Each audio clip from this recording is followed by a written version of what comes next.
It's Friday, I'm talking about ISAs. It can mean only one thing. Today's Lifetime ISA Day. And if we were talking about the Lifetime ISA in that group of friends, the Lifetime ISA is the best of everyone. It's a little bit steady, it's a little bit reliable, it's a bit risky, it's a little bit edgy. It's going to be really generous, and if you've got one in your life, you're going to have it around until you're at least 60. You'll see what I mean. The Lifetime ISA is one of the baby ISAs. It's very, very new to the family, and it has some incredible potential, but it also has its drawbacks. Lifetime ISA can be held as a stocks and shares ISA or as a cash ISA, so there's versatility there for what you want to use it for. The problem is, Lifetime ISAs currently don't have many products available. Not many companies have figured out how to use them. Confusingly, you can apply for a Lifetime ISA between the ages of 18 and 40, but between the ages of 40 and 50, if you have a Lifetime ISA open, you can still contribute to it until the age of 50. But then between the ages of 50 and 60, you can't contribute to it until the age of 60 when you're eligible to withdraw the money. You are capped at a £4,000 a year contribution to the Lifetime ISA, which is part of your £20,000 yearly annual ISA allowance.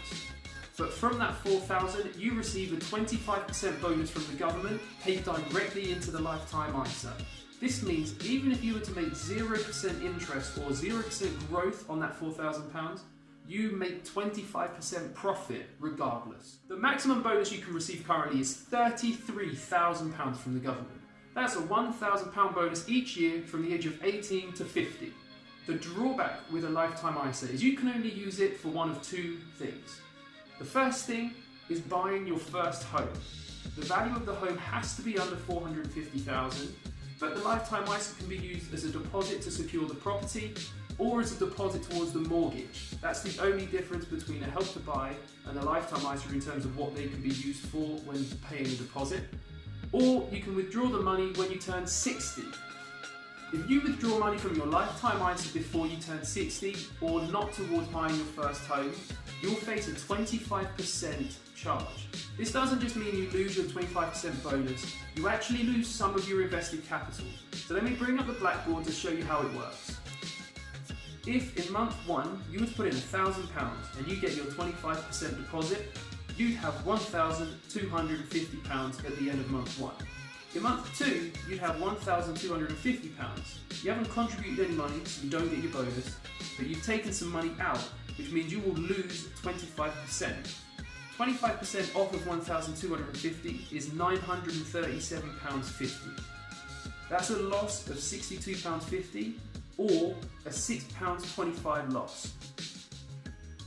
So now, to give you an example that may mirror reality, you might need to withdraw £150 from your Lifetime ISA to pay for a car service, but you'd actually need to withdraw £200 to allow for the 25% charge. If you wanted to, you could withdraw any amount from your Lifetime ISA at any stage and at any number of times, but I seriously advise against doing so. There's a small caveat in that if you were to fall terminally ill and have less than 12 months to live, you'd be able to withdraw your Lifetime ISA without any charges. And also, if you were to pass away, your Lifetime ISA would become part of your inheritable estate. So what is it that I find so attractive about the Lifetime ISA for retirement? Well, before I go into that, I need to make sure you guys are aware that you want to be getting your maximum employer contributions from your pension at work. So go away and find out how much you need to be paying into your pension to get the maximum employer contributions. Once you've set that up, you can then start looking at your Lifetime ISA as your second pension. Because with a 25% bonus paid monthly into your Lifetime ISA, you're guaranteed to come out of it a winner. Even if you invested in the stock market and you were to lose 10 to 15% in a year, you're still going to come out on top.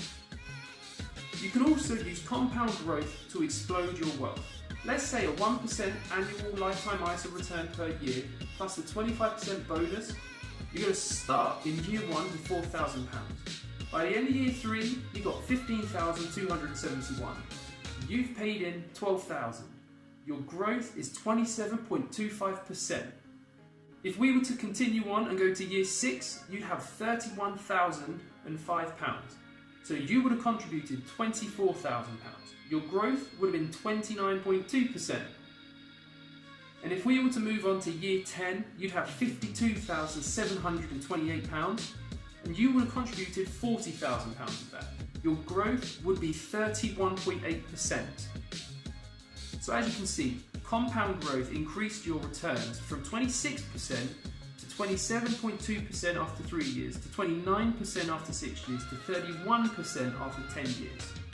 This is the advantage of compound growth in your account, and if you're increasing your returns on your stocks and shares or on a higher paying ISA later down the line, that's just going to explode even faster. As I explained in a previous video, I only feel confident about getting positive returns in the stock market over the long term. So I wouldn't want to use a stocks and shares lifetime ISA for the house deposit unless I was planning on buying a house in the longer term. But just because Help to Buy ISAs offer a higher interest rate on cash ISAs, that doesn't necessarily mean that they're better.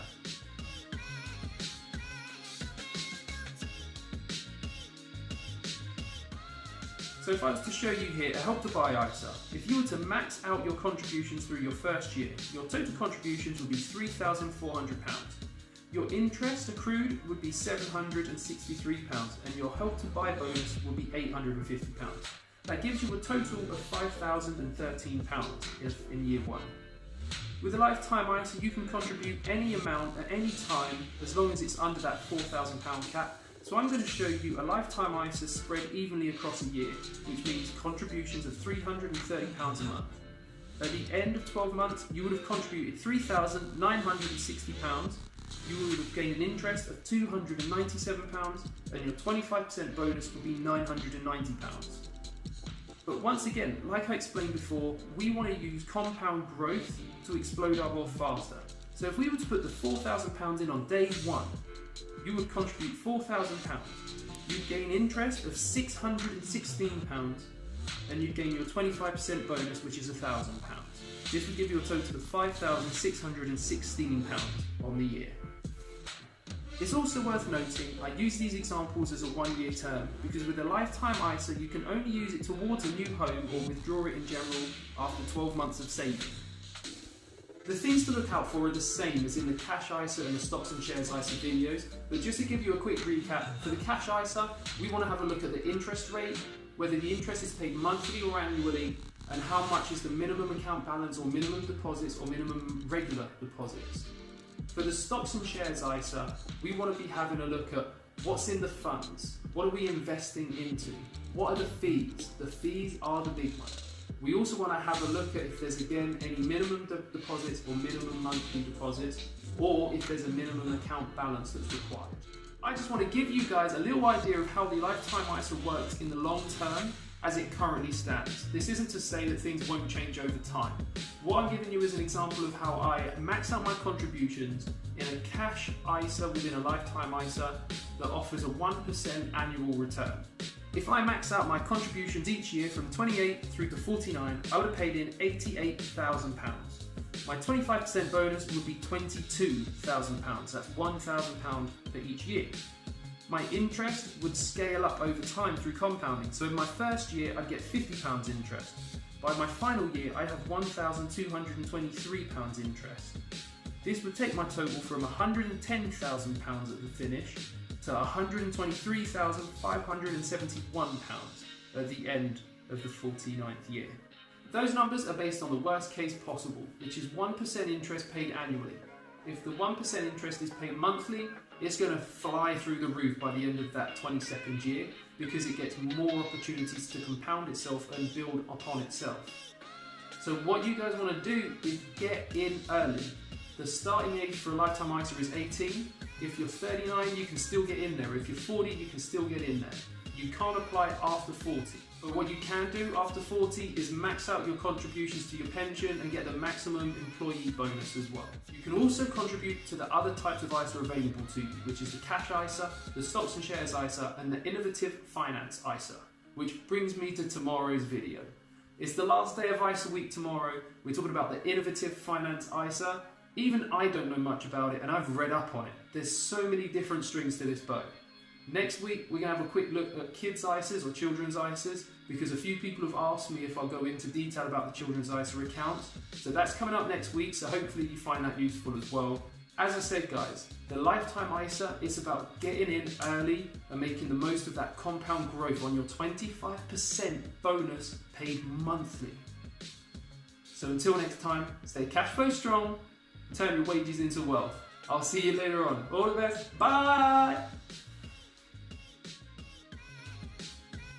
Let's get rolling, rolling, rolling.